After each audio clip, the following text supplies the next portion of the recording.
Welcome back to the Banner Saga free here on Serious Gaming. I have 751 fighters, over 1,100 clansmen, and overall because they are all carrying barrels of oil so we can deal with ruin.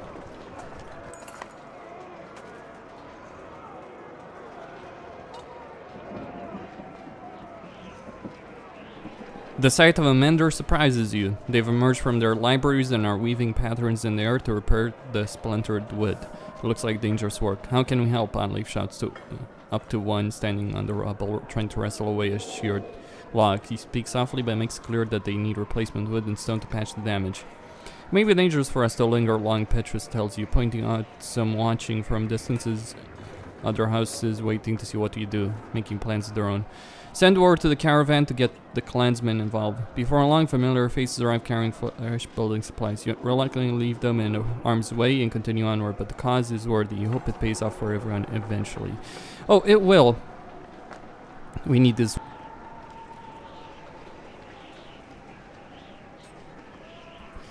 We will hold the wall of Arborang. My men are spread too thin, too much.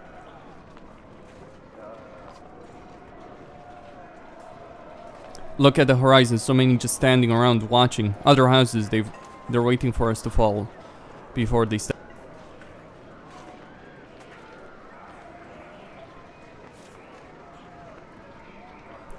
Damn it, where are those barrels? That's good.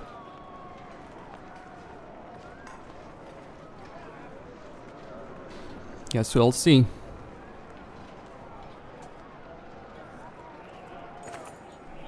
A mob of dangerous size is gathering ahead. At the harbor, we can see the bobbing masts of ships lurching from the harbor, heavy with people. Petrus swears, if sailing away was an option, we would have done it by now. The seas are poison like everything else around your speed. It's Petrus. No doubt the serpent's blood. It chews away the wood and the fish are dead. There's nothing out there but death. Force Petrus to stop the ships and take them apart for lumber. Petrus reluctantly gives the order. Many hopeful passengers, desperate or drunk, unwillingly back down to the city guards.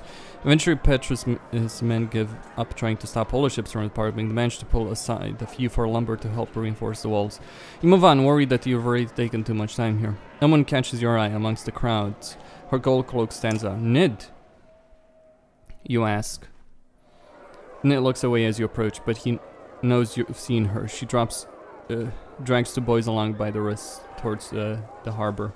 I'm leaving. I'm sorry I didn't tell you. There's nowhere safe out there. There's nowhere safe in here. You realize that her eldest boy is missing and you can make a solid guess why. He's gone. How did it happen? He's not gone. He's dead.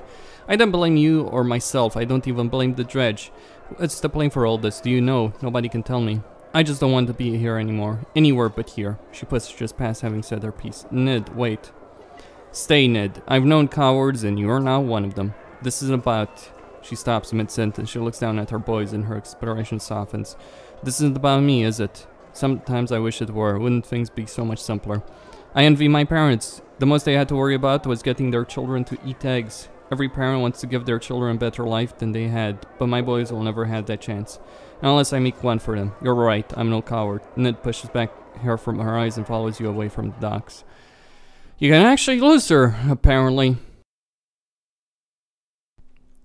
Alright then. Morale has declined. I have a substantial amount of supplies. That's not the problem. The issue is that, well, let's just say things aren't so great overall.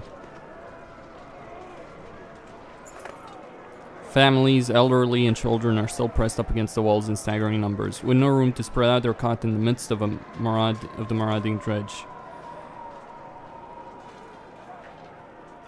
Strike hard at the dredge, slaying as many as you can. We can't just, You charge into the nearest start of the dredge, executing them before they can coordinate. Unarmed, townsfolk scatter away from fighting as best they can, and you move on before more dredge come. 54 clansmen.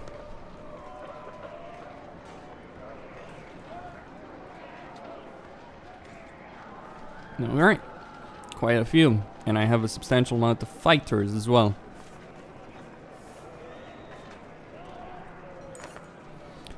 Splitting your time between helping people and fighting dredge is taking its toll, but something else is wrong, a different kind of wrong. Petrus slows you with a hand on his shoulder. Remember those powerful people and men in Arborang we talked about? I think they've decided to make their move. This is the one everyone's so afraid of. So here's a man with the face tattoo. You remember seeing him amongst Ruga's loyalists. A few dozen grizzled fighters have blades drawn, and you notice they wore the crests of many different houses. Dogs, leave them to me, Petrus says, mustering his guards. Ruga's stink is all over this. Go make him end this now, or it'll keep happening, do whatever it takes. I'll get to Ruga after I deal with this myself. Petrus nods. You're not wrong about it, but let's make it. Okay. Well, maybe I should level the good captain.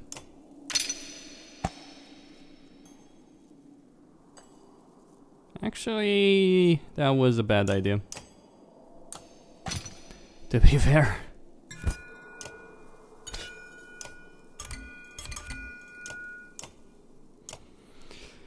Okay,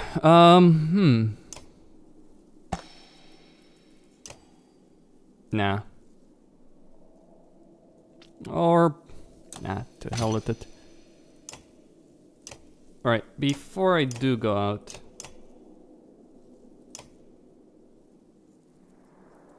it's not bad.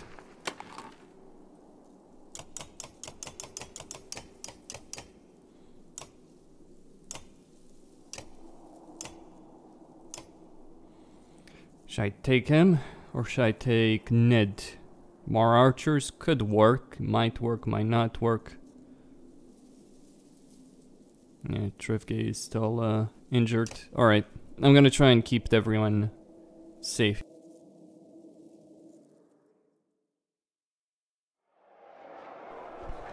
Okay. I think... okay, so there's 3 here, and 1 there. No cure for the hearts of men.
Du verður aldrei hálfur maður á því mömmu þína.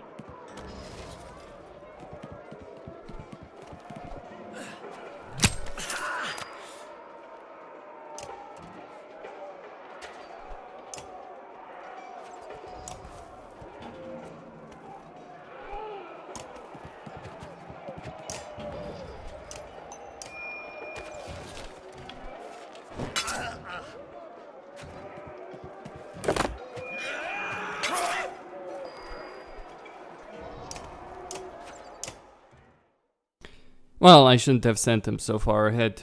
Lesson learned.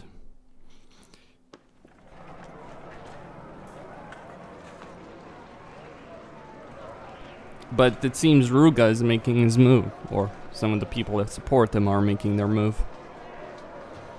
And I can't afford to have people injured right now.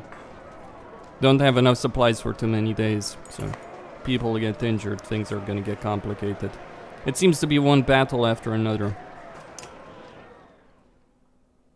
And that's a bit of an issue, isn't it?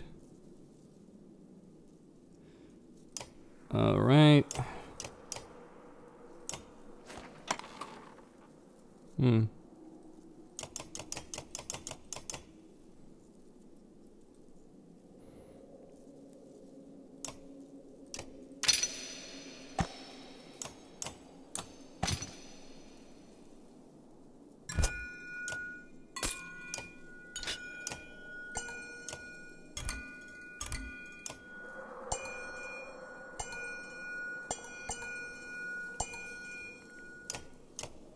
Yeah. Guard captain. Yeah.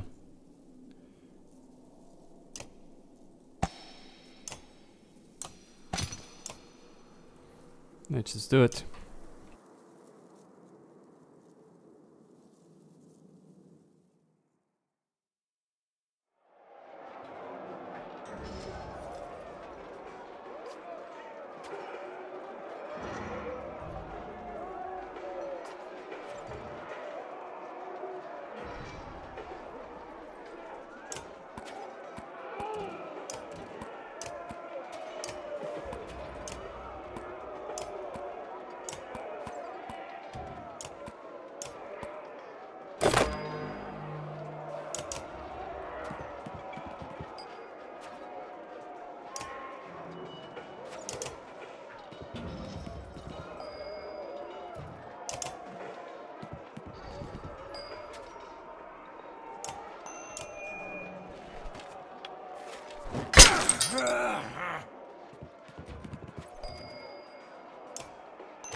Just vanish.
Okay, the honor guard has been taken out for the time being. Well, we only lost one. Sadly enough, it's Petrus.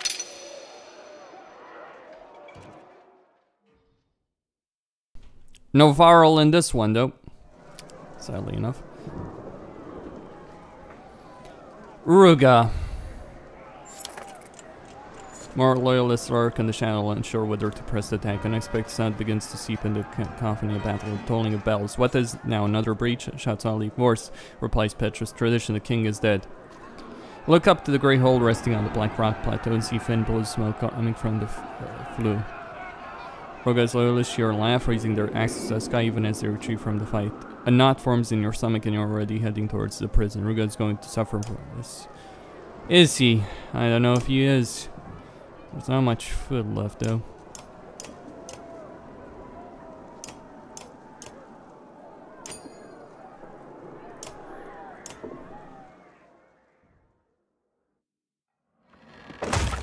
You crash furiously through Ruga's cell door, grabbing his full attention. This has to end now. There are people dying by the minute to Sundr. The world's falling as we speak, and still your clansmen fight against us. I deserve all the credit. There are many players in this game. There's no fucking board game. Now Men Alpha is dead, and your men revel in it. We're all about to join him. You had every opportunity to come sooner or make a deal. Sounds like you need me now more than ever. Are you kidding me? You've lost your only... Why should we even let you live now? Lass, Maynolf died 2 days ago. He just didn't know it. The poison had no cure. When I learned the Enders were forbidden from touching the mine, I found a suitable venom. He died in his sleep, dreaming the most horrific visions. Or so I've been told.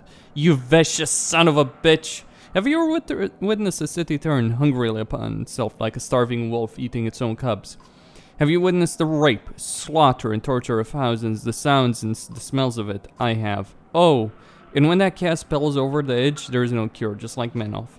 Should I die, you'll see these things for yourself, I promise you that. So now you'll listen carefully to what I want. Only if your followers raise a hand to help instead of hunting us. They could be convinced. All it would take is joining your banner to mine and make you the ruler of the end of the world. Don't worry, I'll leave you in charge of the war. It's peacetime I care about. I'll even remain locked up here for now if it makes it easier for you to swallow. Why would I believe any word you say? You shouldn't. Let the banner speak for us. You'll be under my protection, and nobody will dare touch you. I'm a man of peace at heart. Okay. Seems like this is the choice that the game has been trying to shove down your throat for a while. I'll do it if your main join the fight instead of giving us trouble. Once your banner is sewn to mine, there will be nothing to trouble you about. So, see how this works? Oh, and I like to do this in front of a crowd so there won't be any disagreements about what has happened. Oddly fumes she turns on you, and you're not sure you've ever seen her this upset. This banner was my husband's. I could have taken it when he died, but I entrusted it to you, not the scheming piece of a rattle at the gates interrupts. It's one of your clansmen. They're ready, he shouts excitedly. The oil barrels are gathered.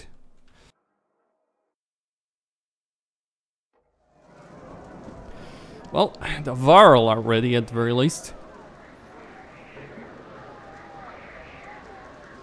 Let's see about the heroes. Yeah, Petrus is wounded, but that's not necessarily the worst of all of this. I'll level up Ludin. I think I'll keep him,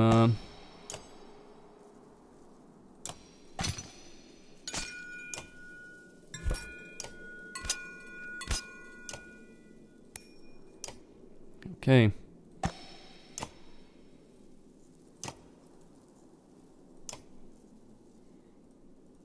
Let's tackle Ludin then.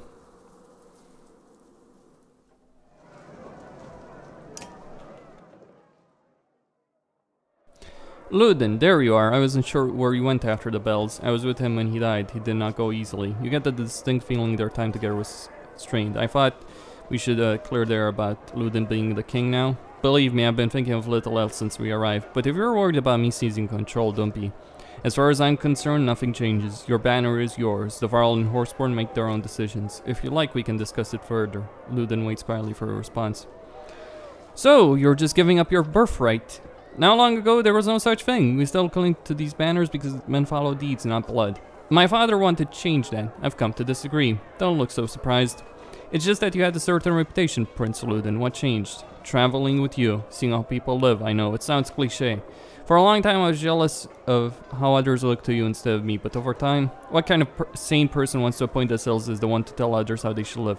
You did it out of necessity, not privilege. It's a burden I don't envy anymore. Never feels like we've changed until we look back at what idiots we used to be. Some of us anyway.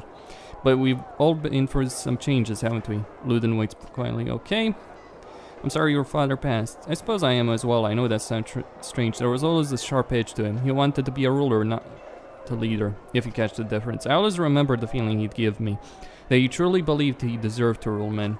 I think passing down to me was just a way to continue glorifying himself. Was this change of heart with the refugees a surprise to you? Was it a real change of heart, or did he hope you to encourage me to take the crown? I don't know. Doesn't matter, I've chosen my own path.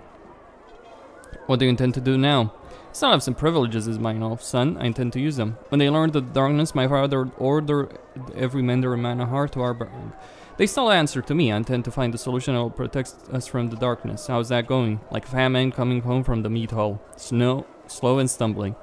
The menders are little more than bricklayers and nurses, to be honest. The Valka are another story, but they all stayed in Manahar against my father's wishes. Nobody knows what they've been up to, but I hope our goals are the same. We can't exactly go and check. Still, at least someone is working on it. I won't take any more time.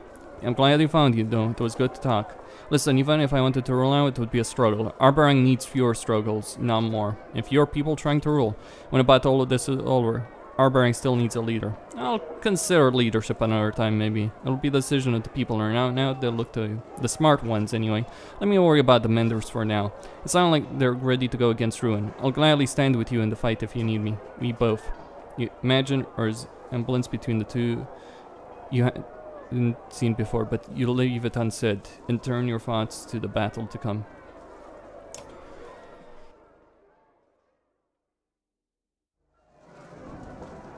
Are they siblings?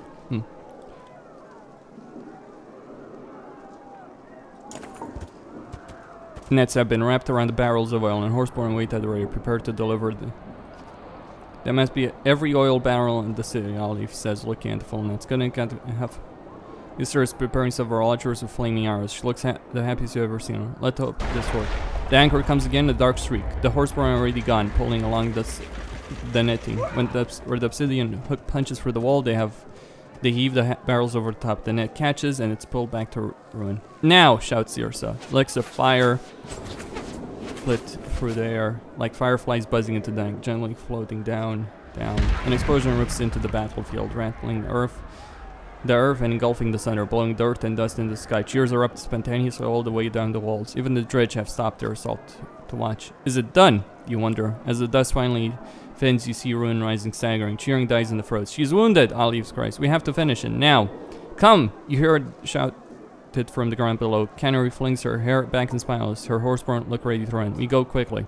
Olive stifles an ecstatic gasp when she realizes what Canary instead. You scramble onto the horseborn backs, soon finding yourself racing through hordes of dredge you would have crashed against on foot. But the dredge come in endless waves, eventually slowing you to a crawl. They surround you from all sides until all you can see are black stone and yellow eyes. Over your shoulder you hear the heavy clang of metal on black armor, and the Varl shop passed with fire in their eyes. Up, Hunter, we'll find a path this time. Then over the din of battle, the drumming rhythm draws your attention. To your right, a cloud of dust is rising, approaching swiftly until it collides with the army of dredge, tossing bodies in the air. Let this be the fight. Chris. Okay. Can't actually use Hakon for obvious reasons. Switching Rook. Taking out maybe Eric. Yes. That will do.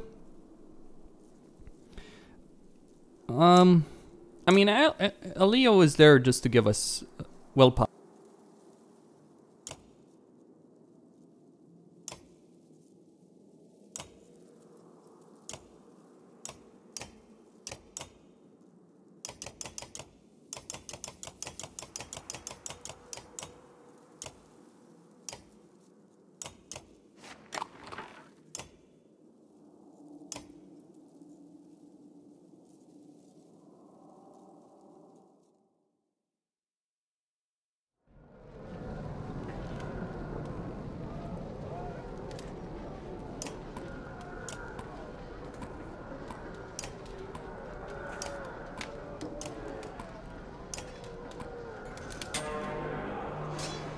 What in the depths was that?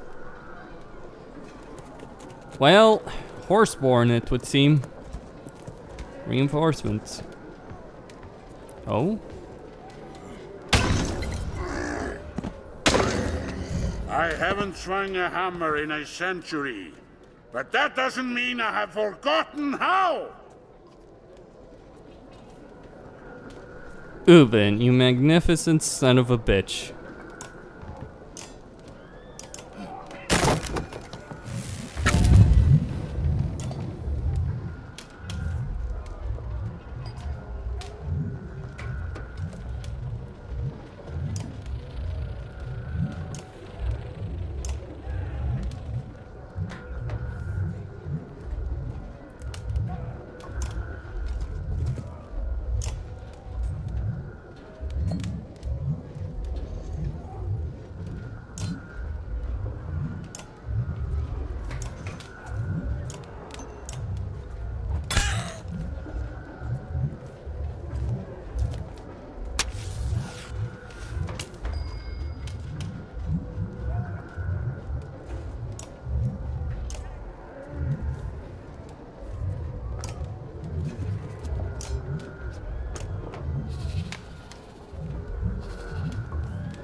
Move back, dredge.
Alright, another Sundr is dead.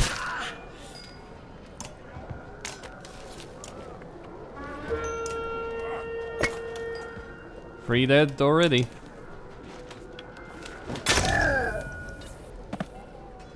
Well, Belor isn't really dead, but Eyeless is dead. Alright, Gris is injured, Olive is injured.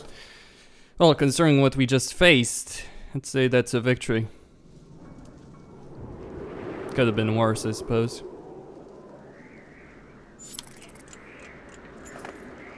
Let the tales tell that you, a humble hunter from a small forest town, stood against not one but two Sundr. Now ruin lies dead at your feet. Dredge keep their distance as you limp back to the city. The people of Arberang watch silently from behind the walls, afraid to believe what they see.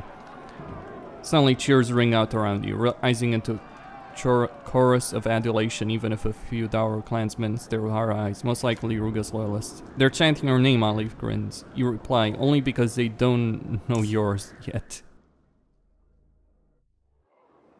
Hours pass into the siege. You find Olive on the ramparts looking out in the distance. The darkness sure seems a lot closer than before ruin up here.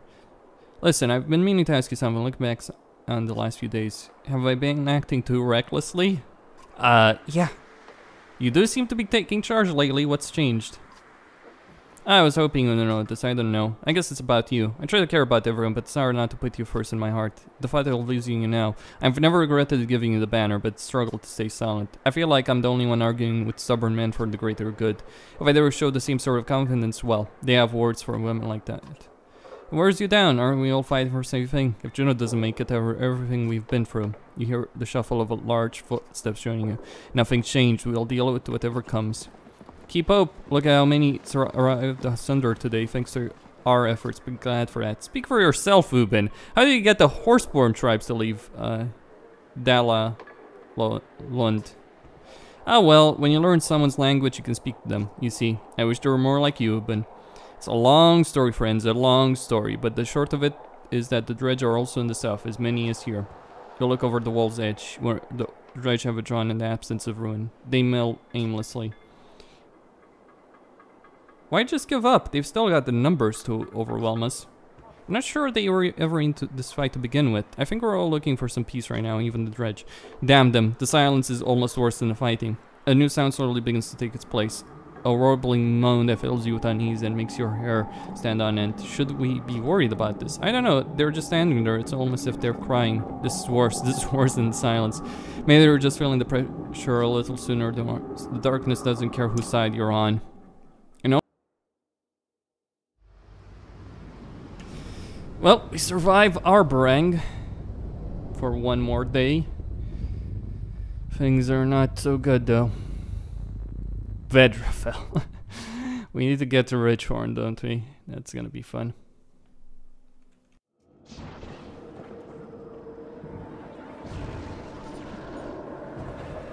Ivor. 100 renown in his caravan. Look out, you bark. Bolverk has been gaining ground in the caravan since you fleeing Strand, but now he's in full on sprint. An axe flies towards Ivan's head, clanging off Falca's shield at last moment. Static crackles, bolts of lightning rip into the ground, tossing clouds of soot high in the air, but it clears to reveal no body. You can feel Bolverk watching lovingly from afar. Then his warped army turns, disappearing behind the hill.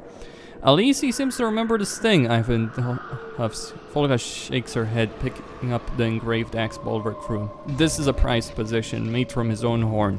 The only reason he'd throw it is because he thought he could end this here and now. She hangs the axe on her belt and stares out into the darkness. I'm more worried about the Bolverk I can see than one I can.